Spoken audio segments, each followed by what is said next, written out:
Han sido muy amables por participar. Después de tanto tiempo, desde febrero fue el último que hicimos. De aquí en adelante vamos a seguir haciéndolo por esta vía. ¿Por cuál vía va a ser? Pues va a ser por internet, pero no sabemos si vamos a continuar por Zoom o por otra vía. Así que bienvenidos todos, me da mucho gusto y es un placer verlos a ustedes y veo que están muy bien y deseamos que se conserve, que la pandemia no los agarre para que podamos seguir haciendo estas labores tan importantes. Para hoy tenemos a nuestro invitado, el doctor Andrés Naranjo, que es conocido de todos. La única presentación que le puedo hacer es que es neuropediatra de la Universidad Nacional, es el líder del servicio de neuropediatría de la Misericordia, hizo neuroinmunología en la Universidad Autónoma de Barcelona.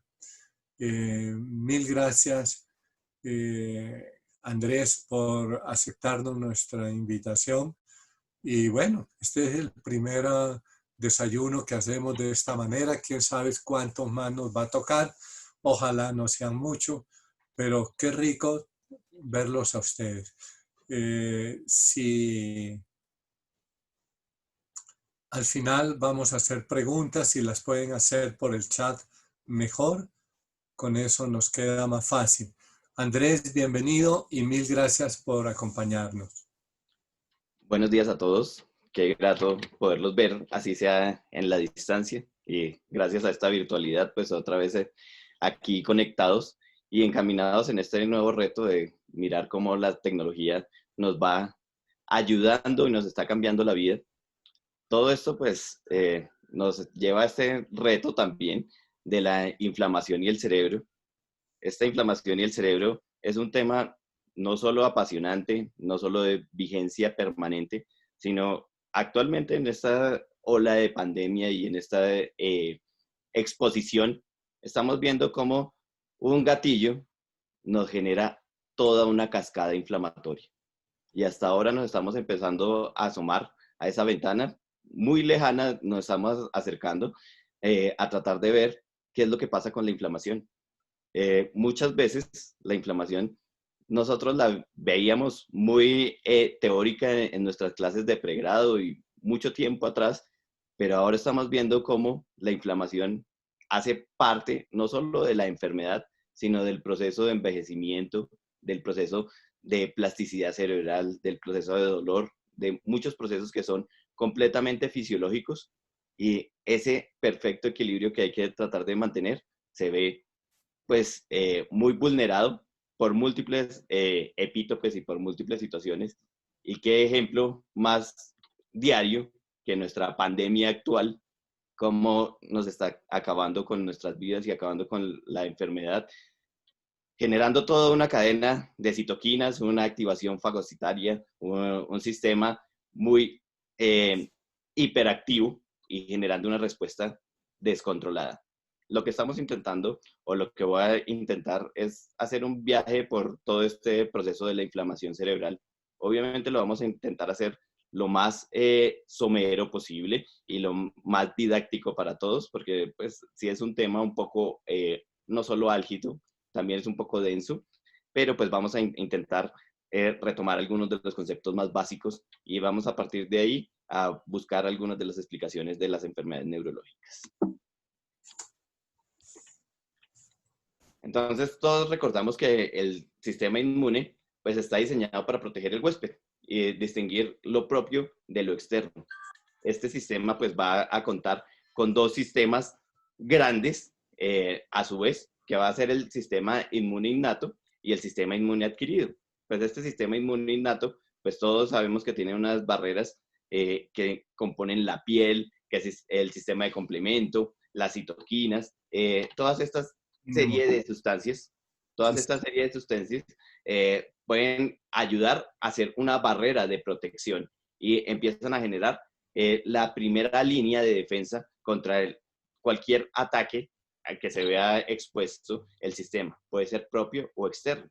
Esto va generando una activación a su vez de la respuesta adquirida. Esta respuesta adquirida pues va a ser mediada por los linfocitos, tanto los linfocitos B como los linfocitos T.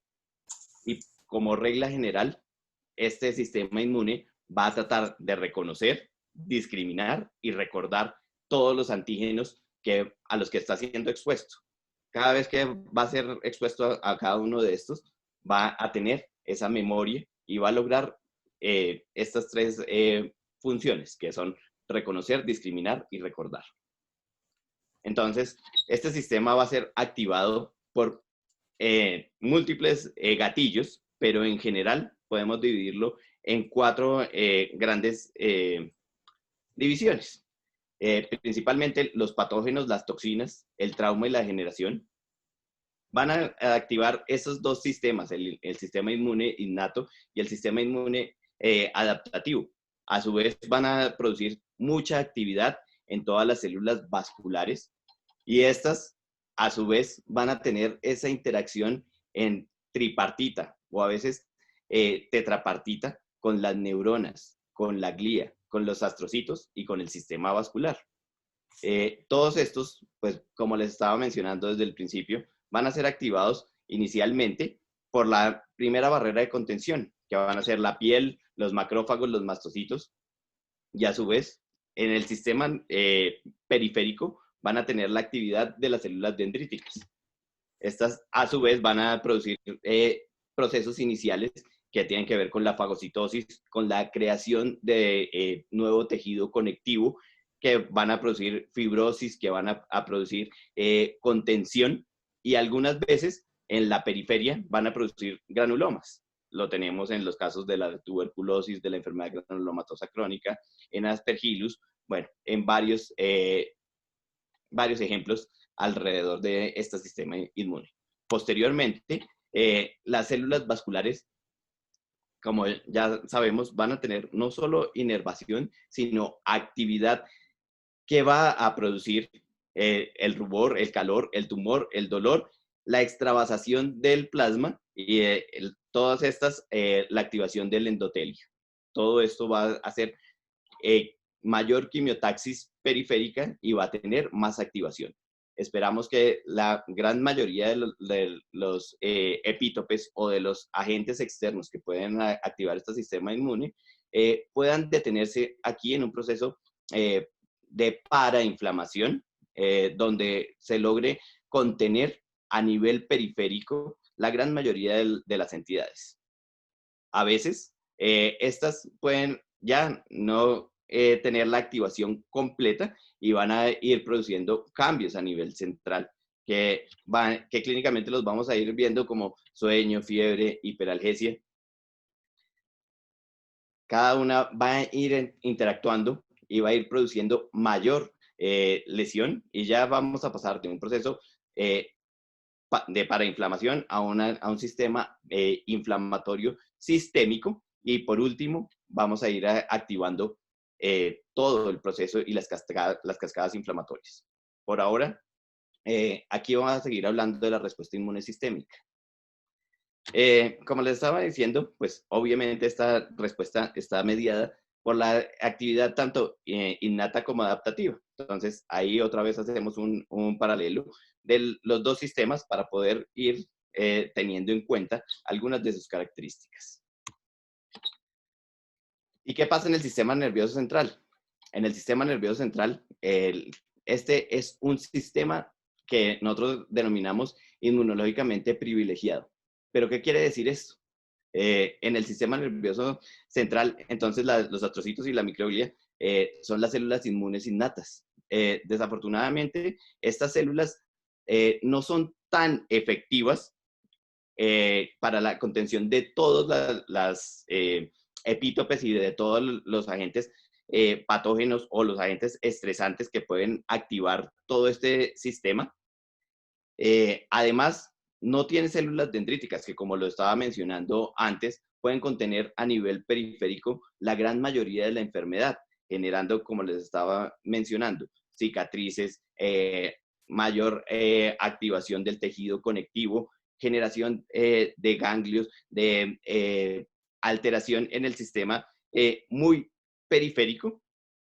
Y además de esto, la barrera hematoencefálica pues solo permite el paso selectivo de unas células y unas moléculas en realidad grandes, y la gran mayoría del complemento no pasa. La gran mayoría de las actividades no se logran en el mismo sistema que en el sistema periférico.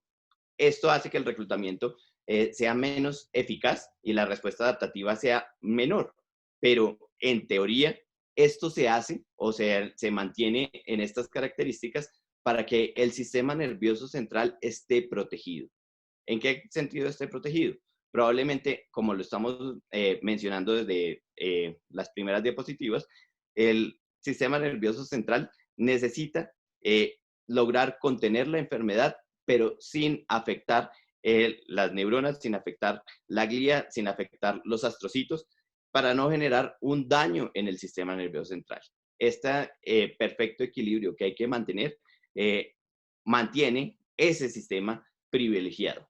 Y al mantenerlo privilegiado hace que, aunque la respuesta sea menor que la periférica, sí se dé una respuesta no solo innata, sino adaptativa. Esta respuesta adaptativa ahorita se las voy a mencionar, como algunos linfocitos T sí pueden pasar las barreras hematoencefálicas, no solo por la disrupción, sino a través de unos pasos espontáneos que logran llegar al sistema nervioso central.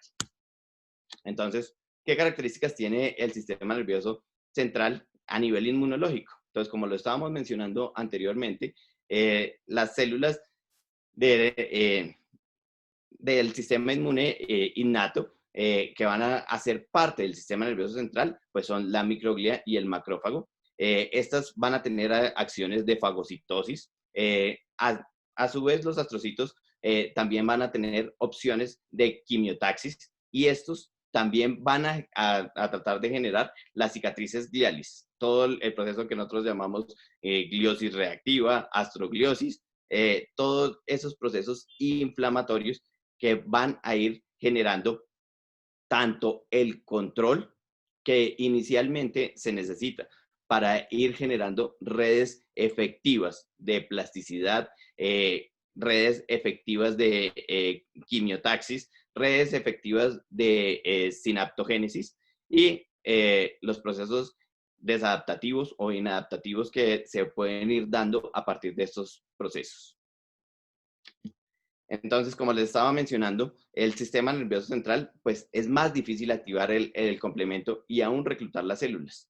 Estas células, excepto las células T, como ya lo estábamos diciendo, pueden, estas sí, pasar fácilmente la barrera hematoencefálica. A veces, algunas células T, pues quedan activas, autorreactivas, y más adelante en unas diapositivas posteriores les voy a mostrar cómo estas células van a hacer o generar en el parenquima varias activaciones por epítopes y varias generaciones de autoanticuerpos.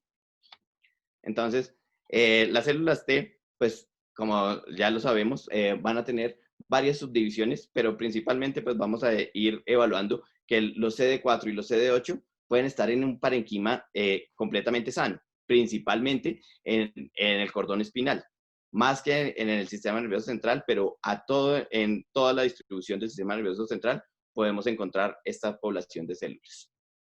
A su vez, estas van a tener múltiples receptores que no solo van a tener actividad quimiotáctica, sino van a estar en interacción, como ya lo estaba mencionando, con los astrocitos, con la glía, y pueden ser activadas tanto por el glutamato, como la sustancia P, como la somatostatina, como el factor de crecimiento neuronal derivado del cerebro, o el gen regulador de la calcitonina.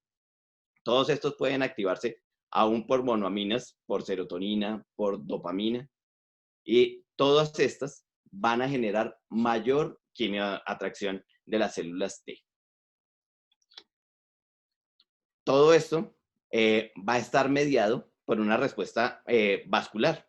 Entonces, lo que entendemos como un estímulo del nervio periférico va a desencadenar un aumento en el flujo sanguíneo espinal. Como les estaba diciendo, a este nivel es donde tanto la barrera como la colonización de células T más la activación del flujo sanguíneo espinal puede activar esta unidad, como les estaba mencionando, tripartita, de las neuronas, de los astrocitos, de las células endoteliales, y aquí también interactúa la glía. Todo esto va a producir una serie de activaciones vasculares que por vía del óxido nítrico van a ir activando la producción de interleuquinas, principalmente pues, la interleuquina 1.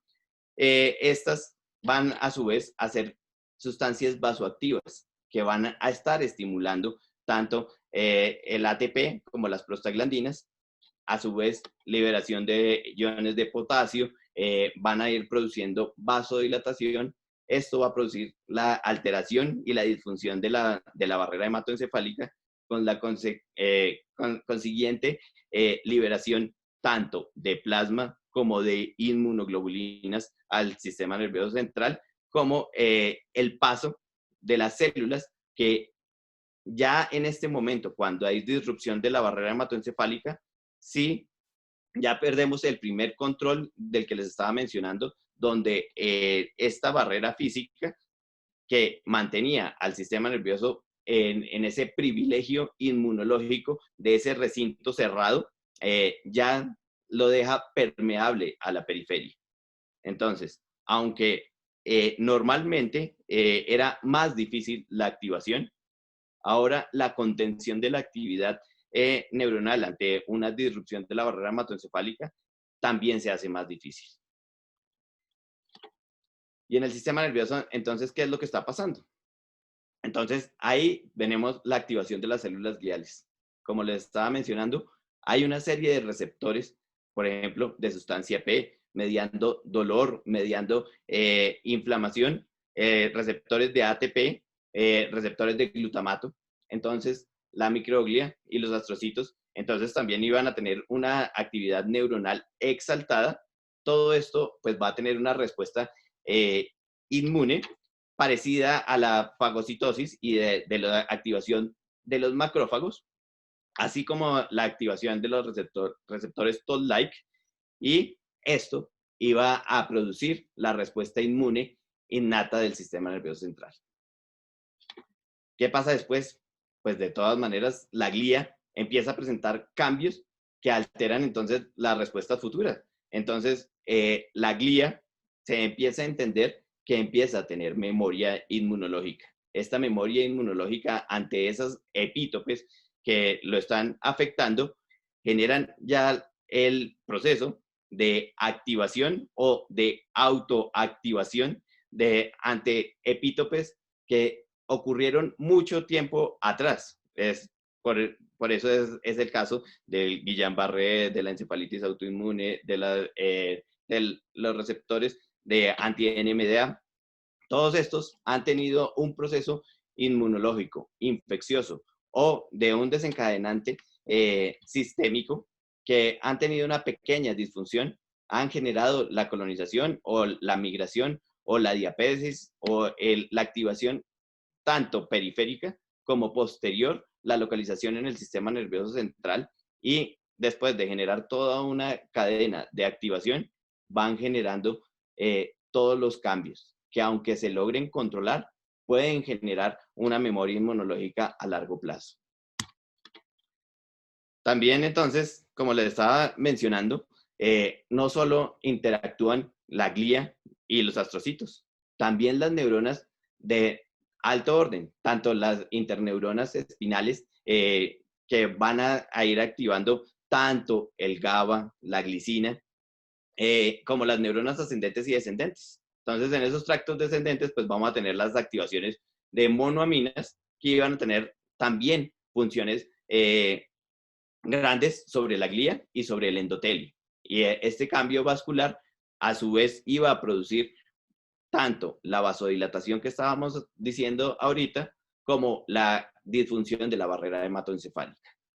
A su vez, pues los principales neurotransmisores y aminas biógenas de la noradrenalina va a tener no solo consecuencias a nivel sistémico, sino a nivel central. Esa noradrenalina pues va a tener una activación beta-adrenérgica en reposo y va a tener una activación alfa 2 también que va a producir la inflamación. La serotonina pues va a promover la motilidad glial, va a reducir la fagocitosis y por su parte la dopamina va a tener un proceso vasoactivo e inmunomodulador. Todo esto pues llevando a un proceso de activación central y llevando el solapamiento de las vías de señalización. Entonces, como lo estamos diciendo, principalmente a nivel periférico y principalmente en el cordón espinal, van a tener entonces esa alteración en el periférica, esa alteración en la señalización, esa alteración en la permeabilidad y la estimulación de las fibras C, que va a producir todo un proceso proinflamatorio. Este proceso proinflamatorio, como les están mostrando, va a ir activando entonces las neuronas vía el inositol 3-fosfato con el aumento del calcio, la potenciación a largo plazo. También la microglia va a tener procesos proinflamatorios y las células endoteliales también van a aumentar el calcio intracelular. Así como los receptores de glutamato también van a tener procesos pro y antiinflamatorios. Como todos sabemos, hay unos procesos que van a activar la inflamación y unos que lo van a contener. Todo esto empieza a tener un lenguaje bidimensional entre la neurona y la microglia, que la neurona va a tratar de expresar proteínas como la fractalquina, la cual va a ser recibida y acondicionada por la microglia a través de unos receptores que van a expresar la catepsina S. Cada uno de estos va a producir la activación de astrocitos, de células T y la matriz extracelular. Aquí en esta primera diapositiva, aunque es un poco densa, vamos a intentar explicarla y dimensionar todo el proceso inflamatorio que ocurre desde la periferia hasta el sistema nervioso central. Entonces, tenemos aquí inicialmente la activación de las células dentro del vaso, y cada una de estas células, los mastocitos, los macrófagos, las células dendríticas, las células endoteliales y los linfocitos, van a primero interactuar con las paredes del vaso. Cada una de estas interacciones con las paredes del vaso van a producir activación, tanto de ATP como de neurotransmisores, como de complementos, como de citoquinas, como de proteínas asociadas al daño tisular. Y este daño tisular va a ir actuando sobre el receptor periférico a través del estímulo nociceptivo y causando la inflamación. Esta inflamación periférica va a ir produciendo un potencial de acción antidrómico y va a ir activando el sistema nervioso central, pero de la periferia hacia el sistema nervioso central, hacia el cerebro. Entonces, todo esto va a producir el daño, la activación de cada una de las cascadas, la degradación de los mastocitos, la activación de los macrófagos, el endotelio, las células dendríticas, los linfocitos activados y a su vez van a producir el estímulo central, produciendo toda esta serie de sustancias que les he venido mencionando en un flujo antidrómico y activando el sistema nervioso central. En el sistema nervioso central, esta unión ya no solo interactúa el sistema endotelial del vaso a nivel tanto periférico como a nivel central.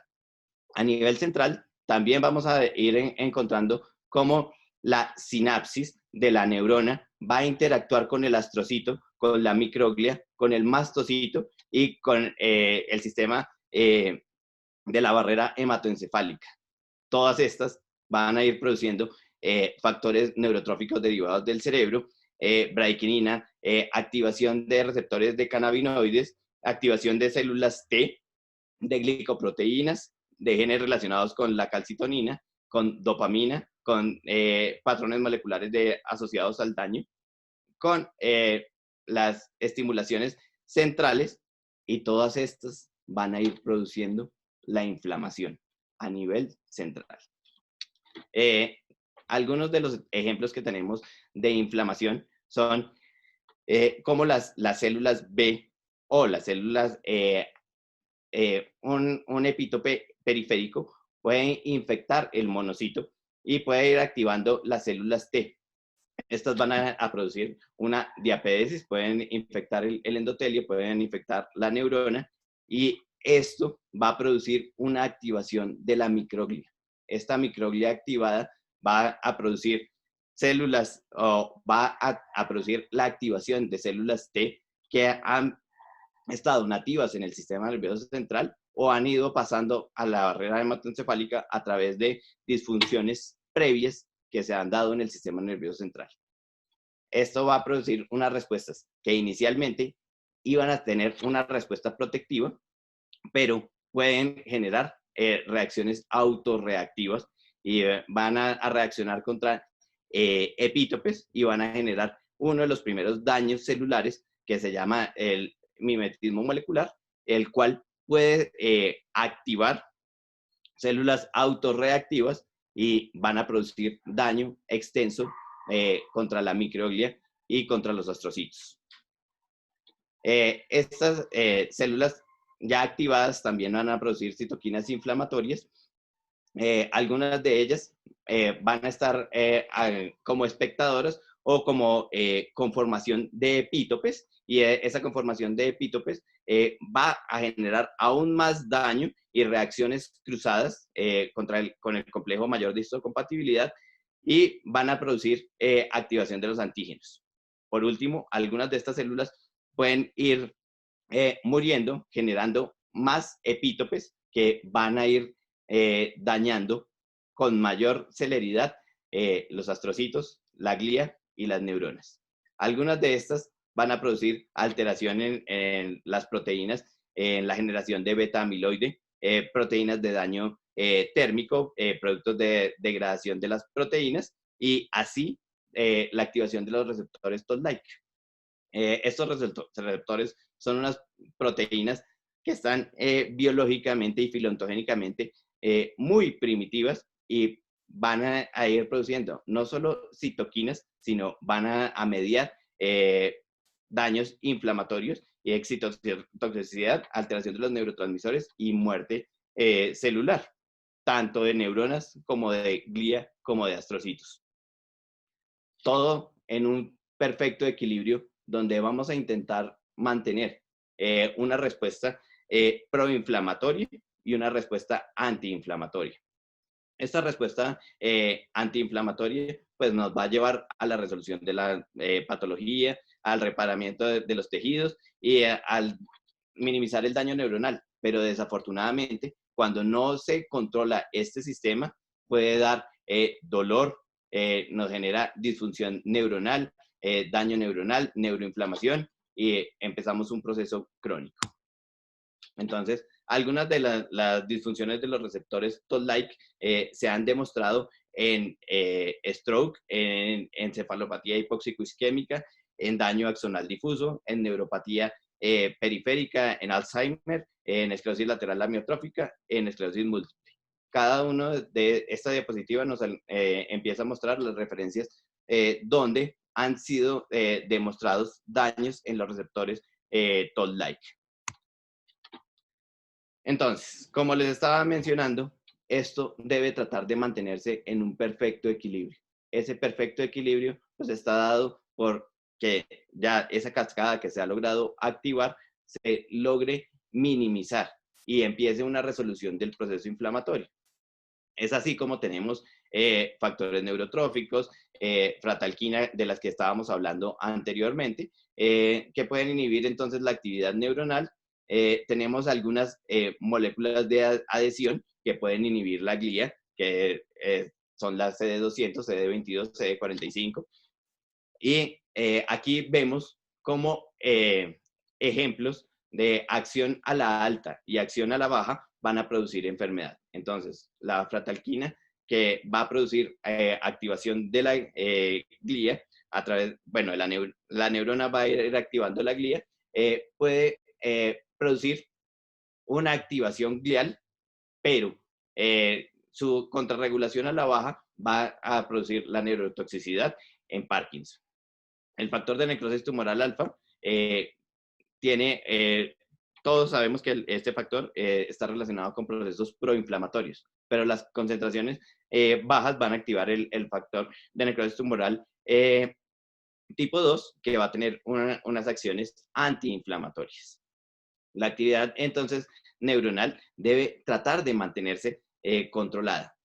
Es aquí donde viene el campo de la activación neuronal y la activación eléctrica que podemos dar a través de activación magnética transcranial, de activación eléctrica transcutánea, la posible función de la electroacupuntura y la modulación de la neuroinflamación. Entonces, unos estímulos tanto altos como bajos van a ir tratando de mantener esa homeostasis y ese equilibrio lo mejor posible. Entonces, aquí vamos a intentar tener un resumen de todo lo que pasa en este sistema, tanto periférico como central. Entonces, vamos a ir retomando que teníamos barreras periféricas que van desde la piel hasta las células dendríticas, también la conformación del el sistema y la respuesta innata con la producción de las células sanguíneas, todos los procesos de la inflamación sistémica, donde vamos a tener absorción antigénica, donde vamos a tener procesamiento de antígenos, donde vamos a tener maduración de la activación, migración, activación de las células T. Ante un estímulo o una alteración en el sistema nervioso central, todas las células y esa relación tripartita o tetrapartita del astrocito, la glía, la célula endotelial, el oligodendrocito y la neurona pueden interactuar.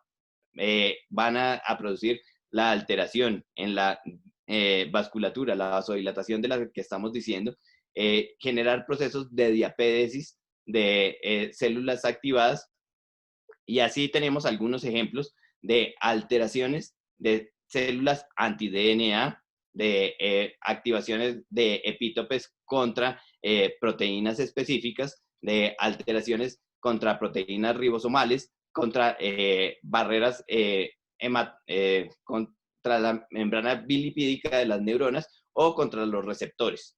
Tenemos múltiples ejemplos neurológicos que nos van a ir mostrando cómo la activación de todo esto va a ir produciendo la enfermedad. Es así como tenemos el mecanismo de acción de algunos anticuerpos monoclonales como ejemplo de tratamientos dirigidos hacia el manejo de cada una de estas vías. Entonces, tenemos que un desencadenante periférico, las infecciones clásicas, virales, bacterianas, hongos, protozoarias, la autoinmunidad, las toxinas, el ambiente y aún estados de inflamación por un estímulo nocivo, por el estrés fisiológico o aún las convulsiones van a ir produciendo la neuroinflamación.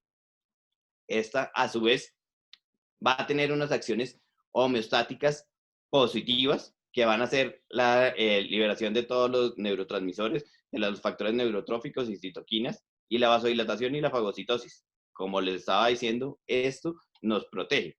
Y el resultado ideal es que sea un resultado adaptativo, donde se elimine el microbio, donde haya la plasticidad, donde haya la perfusión cerebral, donde haya la neuroprotección, donde haya la regeneración.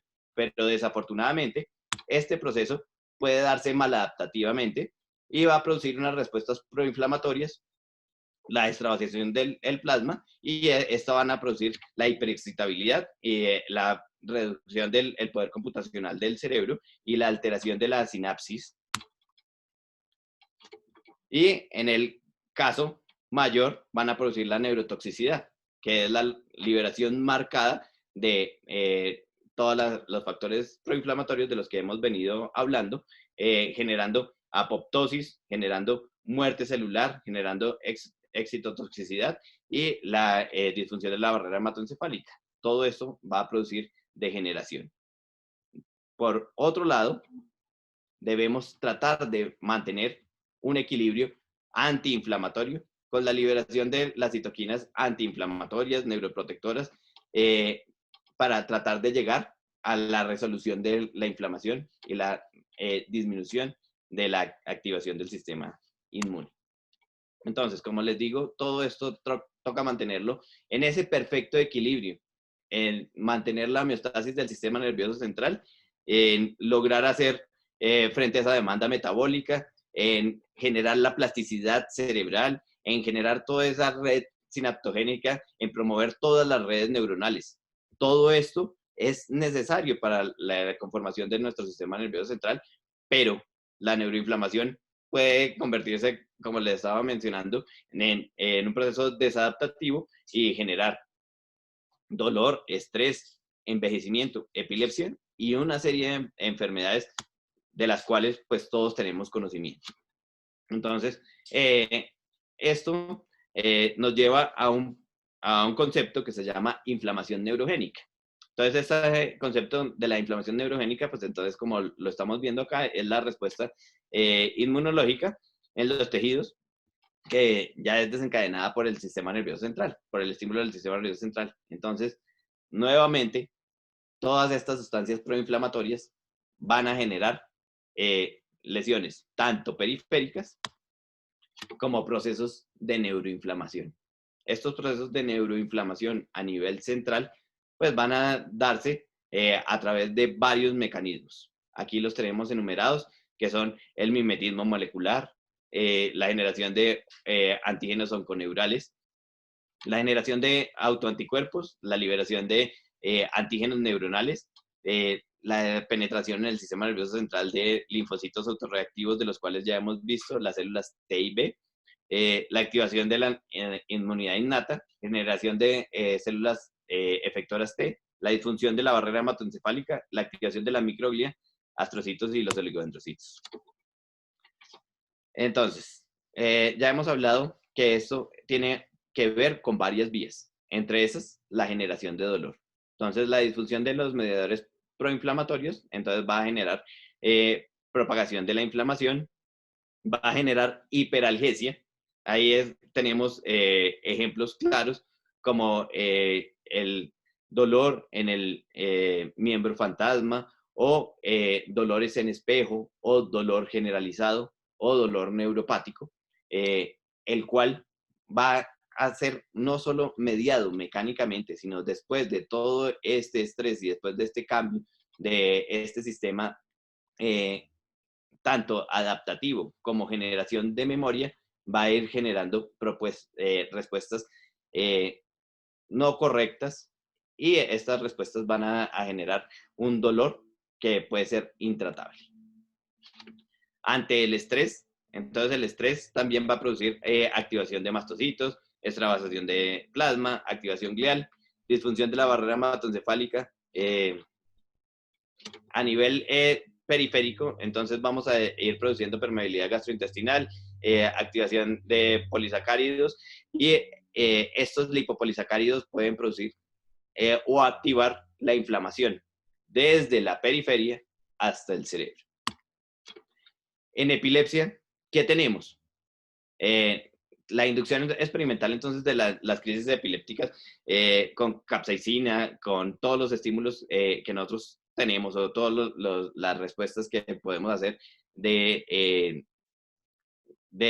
gatillo con las crisis epilépticas pueden elevar el factor de necrosis tumoral, las interleuquinas, tanto 1 como 6. Y aún vemos cómo la sola fiebre va a producir elevación de la interleuquina y estas pueden generar niveles anormales de factores de necrosis tumoral alfa, factores anormales o niveles anormales de interleuquina, y estos van a producir la perturbación de la barrera hematoencefálica. Es así como vemos el edema que se produce en el hipocampo después de un estado convulsivo. Vemos cómo la extravasación pues, va produciendo un reclutamiento de leucocitos. Esta actividad neuronal, que inicialmente era una actividad normal, va a producir una activación glial, una liberación de citoquinas y el aumento de la frecuencia de la intensidad de las convulsiones.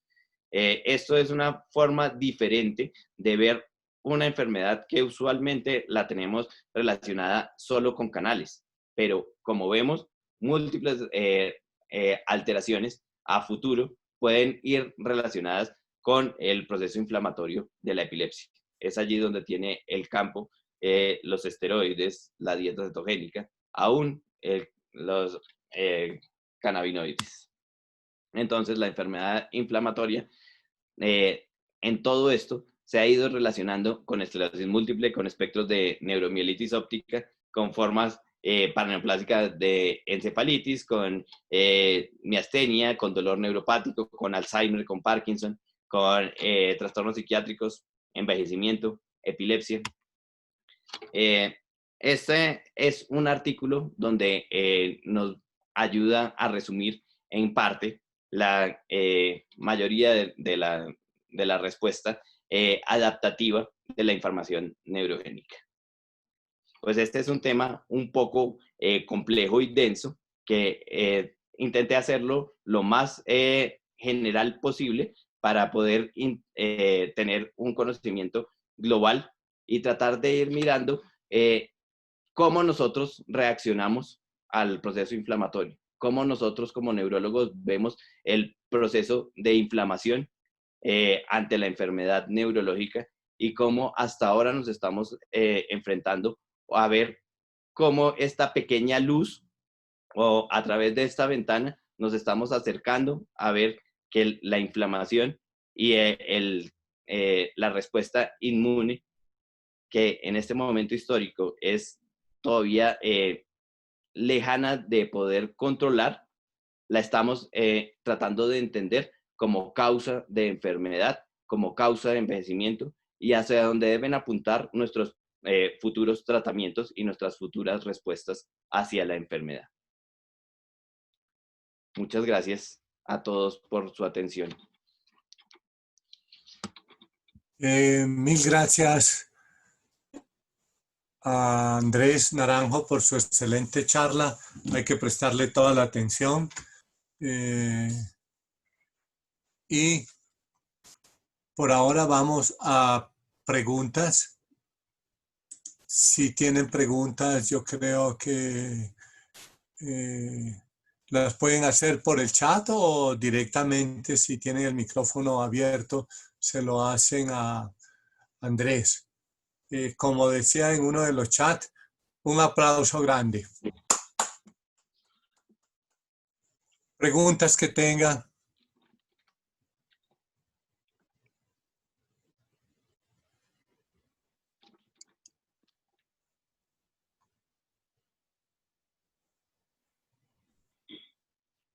Yo tengo una pregunta que creo que varias personas hemos estado en la situación incómoda de intentar poner o iniciar terapias de inmunomodulación en nuestros pacientes pediátricos y no se ha podido. ¿Hay alguna cosa que se pueda hacer? Usted que tiene experiencia vasta en poner cosas que en otras partes es más difícil, tipo inmunoglobulinas por fuera de Guillain-Barré, plasmaféresis, rituximab y este tipo de cosas. Carlos Mario, buenos días. Entonces, como les estaba diciendo, hasta ahora conocer cómo funciona esto nos tiene que dar las herramientas necesarias para tratar de demostrar que el tratamiento sobre la inflamación y sobre la neuromodulación y la modulación del sistema inmune, tenemos que darle cabida en nuestra práctica diaria, en nuestra práctica no solo académica, sino en nuestra respuesta a la atención de los pacientes. Entonces, la gran mayoría de terapias actualmente no tiene una evidencia robusta. Desafortunadamente, como les estaba diciendo, el abordaje de la inflamación hasta ahora es en realidad somero y hasta ahora nos estamos tratando de acercar sobre la interleuquina, sobre el factor de necrosis tumoral, sobre la activación periférica, sobre la diapédesis, sobre el manejo de la inmunidad periférica, tanto con el uso de esteroides, que intentamos tener algunos objetos o objetivos, que es el control de la disfunción de esa barrera hematoencefálica, la disminución de la diapédesis, la disminución de la migración, como a nivel periférico, tratar de competir contra la activación del complemento a través de inmunoglobulina, tratar de generar a la baja respuestas periféricas para tratar de hacer que la generación de estos anticuerpos a nivel periférico se dé en mayor actividad. Algunas veces, pues las terapias de recambio plasmático, que más allá de ser o de tener un efecto inmediato, y a veces pudiese verse como un efecto cosmético de tratar de disminuir la generación de autoanticuerpos o la generación de activación de las inmunoglobulinas, sí es una terapia que cada vez, pues empezó hace mucho tiempo, hace más de 70 años, pero los primeros estudios desafortunadamente eran demasiado mórbidos y con una generación de un daño sobre los pacientes muy grande, y fue llevado al desuso durante un tiempo, pero posteriormente estas terapias de recambio plasmático han ido retomando fuerza, y a través de grandes asociaciones como la ASFA van tomando cada vez más fortaleza en evidencia robusta sobre el manejo de enfermedad, inicialmente periférica, y como les estaba diciendo, pues por fortuna el sistema nervioso central sigue siendo un sistema privilegiado inmunológicamente, pero las disfunciones son a su vez más difíciles de controlar que una disfunción periférica. Aún así hemos visto cómo enfermedades inflamatorias, crónicas, artritis, asma, lupus, siguen sin tener un control periférico. Pero nosotros, a través de ese conocimiento, pues ya logramos tener mayor control. Y por último, pues definitivamente nosotros tenemos que generar la evidencia a través de no solo los reportes de casos, sino ir mostrando y actualizando todos los protocolos necesarios para que, además de las terapias de recambio y los esteroides, podamos ir utilizando otras alternativas adicional de la inmunoglobulina, incluyendo los anticuerpos monoclonales, que cada vez tienen mayor uso y mayor espectro de funcionamiento. Andrés, muchas gracias por la presentación. Y le hago la segunda a la pregunta de Jesús David sobre el eje intestino-cerebro en un sentido un poco más amplio. Y Sería bueno, perdóname un momentico, sería bueno leerle la pregunta, te la voy a leer porque no sé si la has visto. Jesús David te manda a preguntar, primero, darte las gracias por su charla. Y la pregunta es, teniendo en cuenta en el eje intestino-cerebro el uso de probióticos o prebióticos, podría ayudar a contener o revertir la inflamación en el sistema nervioso central. Esto es lo que te pregunta Jesús David, pero ya veo que también te están preguntando sobre lo mismo. Continúa. Gracias, Manuel. Sí, es tomando esa pregunta y ampliándola un poco más, ampliando el espectro de la pregunta. Y tiene que ver con evidencia robusta, por un lado, tiene que ver con terapias controversiales y tiene que ver con las evidencias que has mostrado de qué tan enormemente multifactorial y complejo es todo este fenómeno. Entonces, las maneras como nosotros buscamos evidencias robustas generalmente se focalizan en un pensamiento lineal. Esta cosa produce esta cosa y entonces armamos todo un esquema que nos permite buscar evidencia de que esto sí produjo esto o esto de lo otro. Cuando el asunto no es así lineal, sino que hay tantos factores como los que has mostrado en todas las diapositivas, en donde uno no sabe si le pega acá, si Tongo le dio a Borondongo, le dio a Bernabé, le dio a Muchilanca, le hincha lo que, y todas estas cosas pasan. Entonces, la posibilidad de encontrar evidencia robusta, pues se va diluyendo. Y entonces empiezan a aparecer en el ruedo cosas que normalmente nosotros desechamos y las llamamos terapias controversiales o no clásicas. Mencionaste, por ejemplo, la electroacupuntura y similares.